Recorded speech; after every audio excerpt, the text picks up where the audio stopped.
Alhamdulillahi Rabbil Alamin wassalatu wassalamu ala Rasulillahi Karim wa ala alihi wa ashabihi ajma'in, amma ba'd.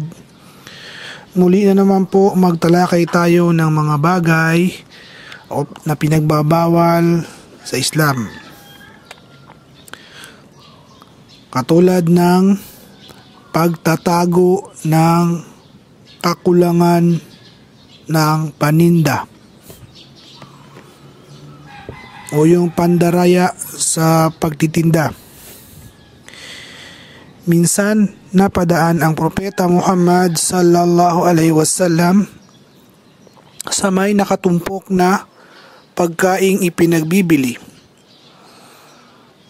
Ibinaon niya ang kanyang kamay dito at bigla na lang siyang nakaramdam ng basa. Kaya siya ay nagtanong, "Ano ito o?" May-ari ng paninda. Siya ay sumagot, "Naulanan po o sugo ng Allah." Ang Propeta Muhammad sallallahu alaihi wasallam ay nagsabi, "Bakit hindi mo ito ipaibabaw upang makita ito ng mga tao? Sino mang nandaya sa tao ay hindi nabibilang sa amin."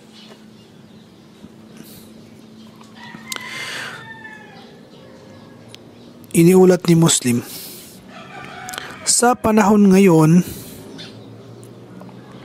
marami sa mga mangangalakal ang hindi natatakot sa Allah subhanahu wa ta'ala.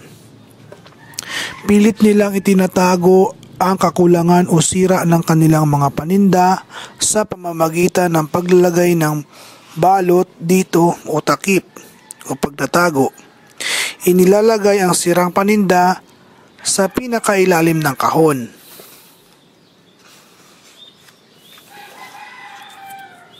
Ginagamitan ng kemikal at kauri nito upang kaaya-aya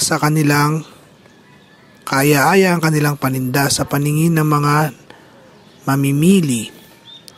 Hingil naman sa sasakyan, itinatago nila hanggat maaari ang ingay ng makina na nagpapahiwatig ng pagkasira.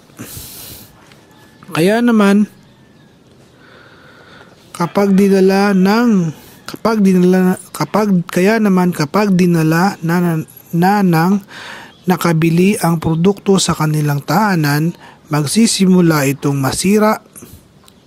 Ang ilan naman sa mga nagtitinda ay pinapalitan ang petsa kung kailan mawawalan ng bisa ang produkto. Ginagawa rin na ang lahat ng paraan upang hindi mabigyang laya ang mamimili na susuriing mabuti ang produkto o subukin man lang. Karamihan sa mga nagbebenta ng mga sasakyan o iba pang uri ng kagamitan ay hindi itinuturo o sinasabi ang depekto ng produkto. Ang lahat ng ito ay haram dahil ang Propeta Muhammad sallallahu alaihi wasallam ay nagsabi, "Ang Muslim ay kapatid sa kapwa Muslim.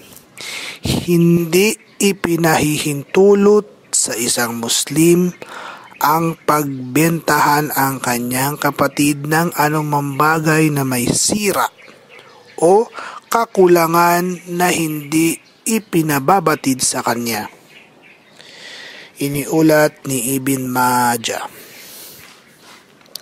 Ang ilan sa mga mangangalakal ay nag-aakalang natapos na ang kanilang responsibilidad kapag nasabi na nila sa mga namimili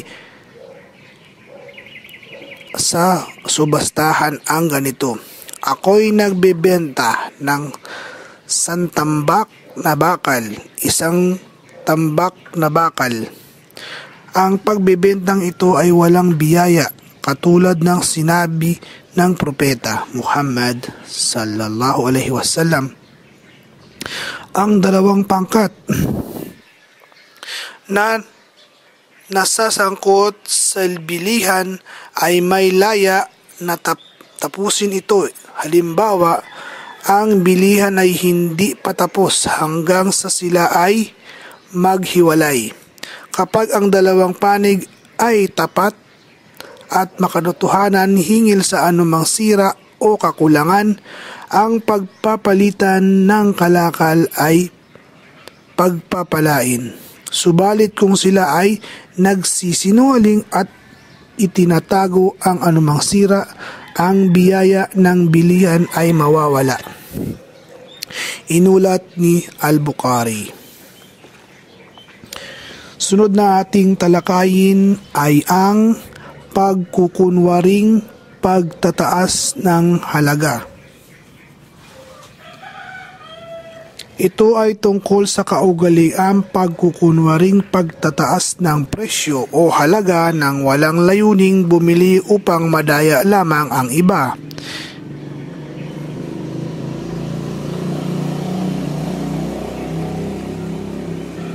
Ito ang nagtutulak sa ibang mamimili na dagdagan ang alok sa presyo ng kanilang binibili. Ang propeta Muhammad sallallahu alaihi wasallam ay nagsabi, huwag magkunwaring magtaas ng halaga. Walang alinlangan, ito ay isang uri ng pandaraya at ang propeta Muhammad sallallahu alaihi wasallam ay nagsabi, ang pandaraya at panlilinlang ay magwawakas hahantong sa impyerno. Iniulat o makikita rin sa silsilat al-ahadith al-sahiha. Maraming mga ngalakal sa subastahan at sa bilihan ng mga sasakyan ang kumikita ng marumi at haram dahil sa maraming haram na bagay na kanilang ginagawa. Katulad halimbawa ng sabwatang pagtataas ng halaga upang dayain ang mga mamimili o di kaya'y ibinababa ang halaga ng isa sa kanilang mga paninda. Ang iba na may nagkukunwaring mamimili at itataas ang alok sa subastahan upang manlinlang at mandaya sa iba. Kasunod nating talakayin ay ang, kasama pa rin sa pinagbabawal sa Islam, ay ang pangangalakal pagkatapos ng adan ng Salatul Jum'ah. Ang sabi ng Allah subhanahu wa ta'ala, ang kataas-taasan, o kayong mga nananampalataya, kung ang adan, hudyat ng pagdarasal sa araw ng Biyernes, Jumaa, ay tinatawag na magmadali sa pag-alaala sa Allah at lisanin ang mga gawaing kalakalan at iba pang bagay. Iyan ay higit na makabubuti sa inyo kung ito ay inyo lamang nababatid. Suratul Jum'ah, aya number 9. Ang ilan sa mga tao ay patuloy na nangangalakal ng kanilang mga paninda doon mismo sa harap ng masjid. Kahit na ito ay nasa pangalawang pagtawag, ikama para sa pagdarasal. Yaong mga namimili sa kanila ay kabahagi din sa kanilang kasalanan kahit na isang siwak lamang ang kanilang binili. Batay sa pananaligang pananaw, ang bilihang ito ay walang kabuluhan, ito sa mga may-ari ng kainan. Ang panadirya, bakery at pagawaan ay pinipilit nila ang kanilang manggagawa na magtrabaho sa oras ng pagdarasal o Jumaa.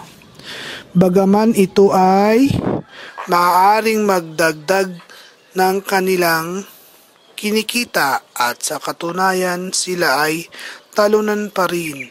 Ang manggagawa ay kinakailangan gumanap ng tungkulin alinsunod sa turo ng Propeta Muhammad sallallahu alaihi wasallam. Walang pagsunod sa nilikha kung ito ay sumasalungat sa tagapaglikha. Inulat ni Imam Ahmad.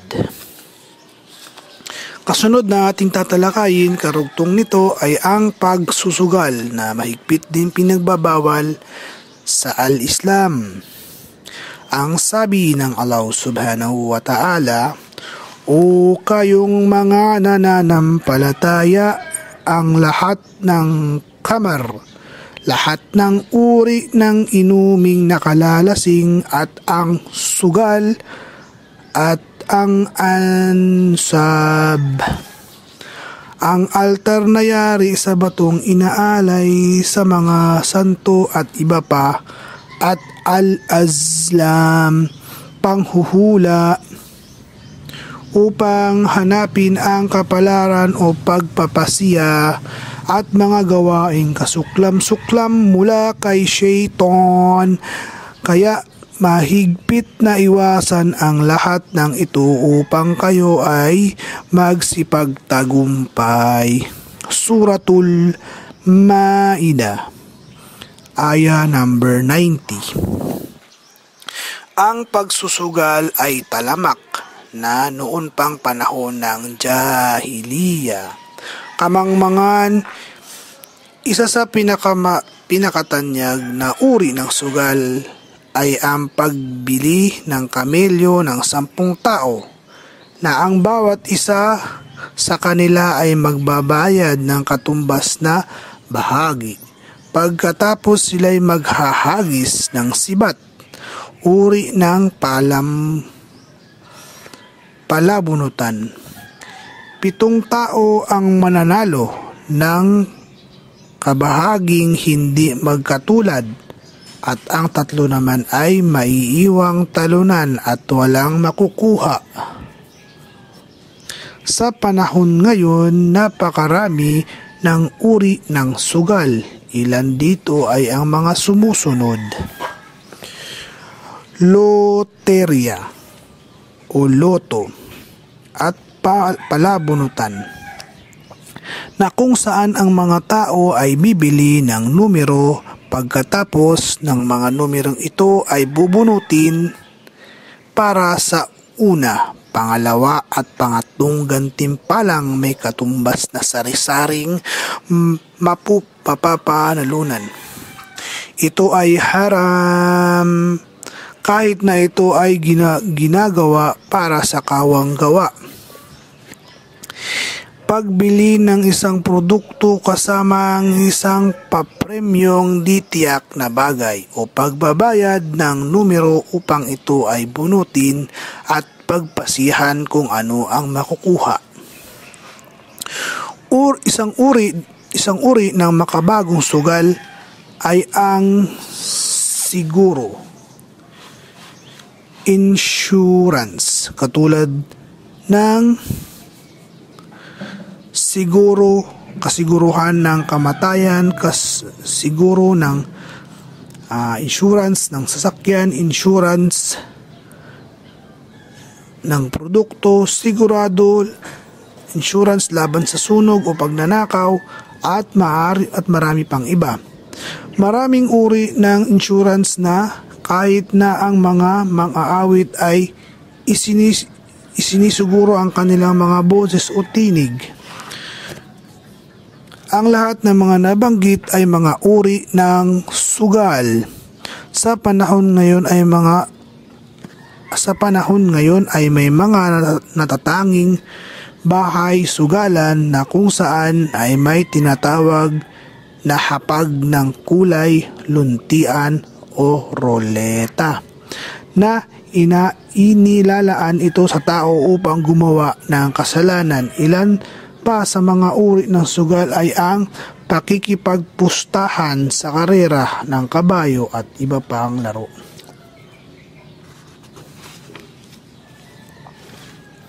Gayon din ang pakikipagsapalaran sa mga makinang pansugal at iba pang panligsahang may bayad na matatagpuan sa mga amusement centers. Nagbibigay ang mga ito ng sari-saring patimpalak at may bayad na kung saan ang magwawagi ay magkakamit ng premyo.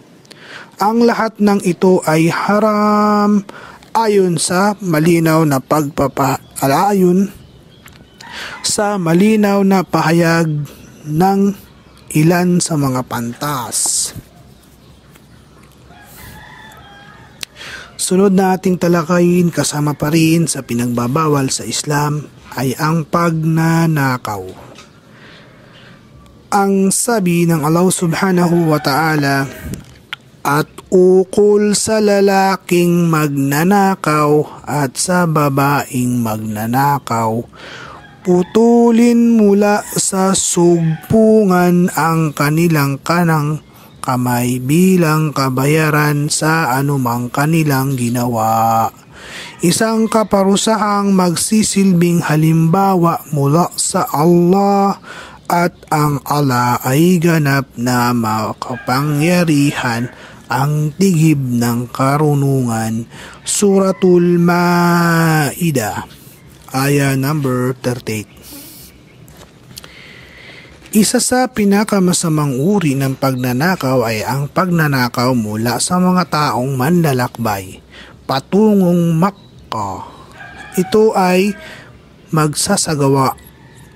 upang magsagawa ng Hajj at Umrah. Ang magnanakaw na ito ay walang paggalang sa hangganang kautusang itinalaga ng Allah subhanahu wa ta'ala sa pinakamagandang rehiyon, lugar at sa mundo.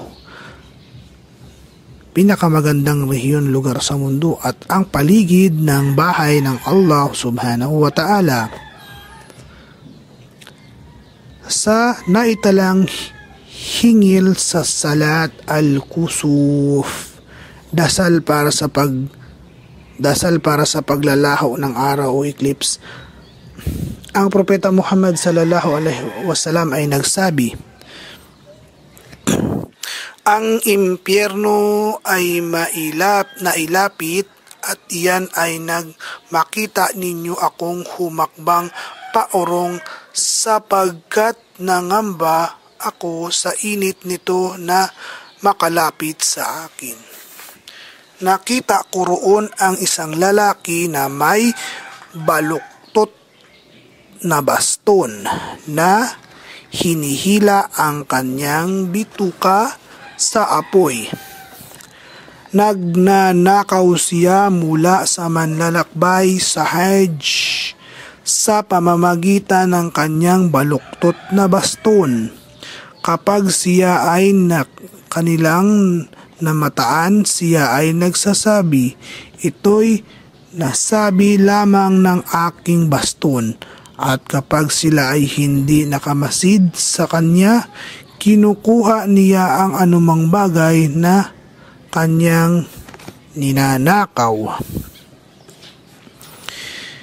Isa pang masamang uri ng pagnanakaw ay ang pagnanakaw mula sa kaba ng taong bayan. Ilan sa mga gumagawa nito ay nagsasabi, ginawa lang namin ang ginawa ng iba. Hindi nila napagtanto na ang kanilang mga ginagawa ay tahasang pagnanakaw mula sa lahat ng Muslim, sapagkat ang kaba ng bayan ay pag-aari ng lahat ng Muslim. Ang panggagaya sa mga taong walang takot sa Allah subhanahu wa ta'ala ay hindi maaaring gawing dahilan. Ilan sa mga tao ay nagnanakaw mula sa ari-arian ng mga kufar dahil sa pangangatwirang sila naman ay mga kufar. Subalit ito ay isang kamalian. Ang tanging ari-arian ng kufar na ipinahintulot sa ating kamkamin ay yaong ari-ari ang pag-aari ng kuffar na tahasang nakikipaglaban sa mga Muslim na hindi dapat ipinapataw sa bawat hindi mananampalataya o sa isang kumpanya na pag-aari ng mga kuffar. Isa pang uri ng pagnanakaw ay ang pandurukot, pagnanakaw ng anumang bagay mula mismo sa bulsa ng isang tao nang hindi niya namamalayan. Ilan sa mga magnanakaw ay pumapasok sa kabahayan, nagpapanggap na bisita at nagnanakaw. Ang ilan sa kanila ay ninanakawan ang kagamitan ng kanilang panauhin. Ang ilan naman kasama na rito ang mga kababaihan ay pumupunta sa tindahan at nagtatago ng anumang bagay sa kanilang mga bulsa o sa ilalim ng kanilang mga kasuotan. Kanilang inisip na ang maliit na bagay na kanilang ninakaw ay maliit din ang kaparusahan. Subalit ang propeta Muhammad sallallahu alaihi wasallam ay nagsabi, isinusumpa ng Allah subhanahu wa ta'ala ang magnanakaw na nagnanakaw ng itlog at ng kailangang putulin ang kanyang kamay, at ang magnanakaw na nagnanakaw ng lubid kailangang putulin ang kanyang kamay. Iniulat ni Al-Bukhari. Bawat tao na nagnakaw ng anumang bagay ay kailangang humingi ng tawad sa Allah subhanahu wa ta'ala.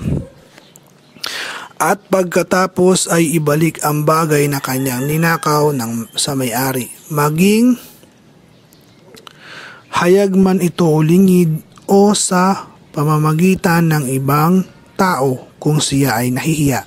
Subalit kung nabigo siyang makita ang tunay na may-ari nito sa kabila ng masusing paghahanap, magkagayoy maaari niyang ibigay ang ari-ariang ninakaw sa may hirap bilang kawang gawa. Sa layunin ang gantimpala ay mapasatunay na may-ari. Alhamdulillah sa kaalaman. Sunod nating talakayin, insyaallah ta'ala, ang pagbibigay o pagtanggap ng suhol.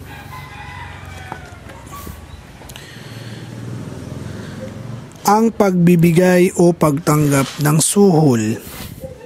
Ang pag-aalok ng suhol sa tagahatol, hukom, upang maging bulag ang sakatutuhanan o kaya ay upang papanalunin ang maling bintang ay isang malaking kasalanan sapagkat ito ay nag-aakay sa pang-api at pagiging di makatarungan sa taong nasa tama at ito'y nagpapalaganap ng katiwalian. Ang Allah subhanahu wa ta'ala ay nagsabi, huwag ninyong kainin ang ari-arian ng iba na walang katarungan o ipadala ito bilang suhol sa namumuno upang sa gayoy sakaling sila ay makatulong sa inyo na kainin ang kabahagi ng ari-arian ng iba sa paraang makasalanan. Suratul Baqarah, Aya 188. Si Abu Hurairah ay nagulat na ang propeta Muhammad sallallahu alaihi wasallam ay nagsabi, isinusumpa ng Allah subhanahu wa ta'ala yaong nagbibigay at tumatanggap ng suhol hingil sa paghatol. Inulat ni Imam Ahmad. Gayunman, ang pagbabayad upang makamit ang isang katarungan o maiwasan ang kawalan ng katarungan na wala ng iba pang paraan maliban lamang dito ay hindi kabilang sa babalang ito. Ang pagbabayad ng suhol ay talamak na sa panahon ngayon na higit pang pinagkakitaan kaysa sa buwanang sahod ng ilan sa mga manggagawa. Ilan sa mga kumpanya ay naglalaan ng kaukulang halaga sa kanilang taunang budget sa ilalim ng iba't ibang pangalan upang gugulin bilang pangsuhol. Ilan sa mga bilihan ay hindi mag-uumpisa o magtatapos ng walang bayaran ng suhol. Ang malaking pinsala nito ay naglalagay sa mga mahihirap at marami pang mga manananggol ang nasisira dahil sa suhol. Ang panunuhol ay isang katiwaliang gawain ng manggagawa laban sa kanyang pinaglilingkuran at magkakamit lamang ang isa ng magandang serbisyo kung siya ay magbabayad ng suhol. Sa isang tumatangging magbayad ng suhol ay magiging mabagal ang serbisyo ibibigay sa kanya. Samantalang yaong ang maghahandang magbayad ng suhol ay kaagad na inaasikaso kahit na sila'y huling dumating kaysa sa iba. Dahil sa panunuhol, malaking halaga ang salapiang dapat sana'y mapupunta sa may-ari ng kumpanya. Bagkus ito'y mapupunta sa mga bulsa ng mga manggagawa at sa mga taong inatasang mamili sa kumpanya. Kaya naman hindi katakataka ang propeta Muhammad sallallahu alaihi wasallam ay nagsabi o ang propeta ay nananalangin sa Allah subhanahu wa ta'ala na alisin niya ang lahat ng nasasangkot sa panunuhol ng kanyang habag. Si Abdullah ibn Ammar ay nagsabi, ang sugo ng Allah ay nagsabi, ang sumpa ng Allah subhanahu wa ta'ala ay mapasa taong nagbibigay ng suhol at sa tumatanggap nito. Iniulat ni Ibn Majah. Subhanakallahumma wa bihamdik, ashhadu an la ilaha illa anta, astaghfiruka wa natubu ilaik.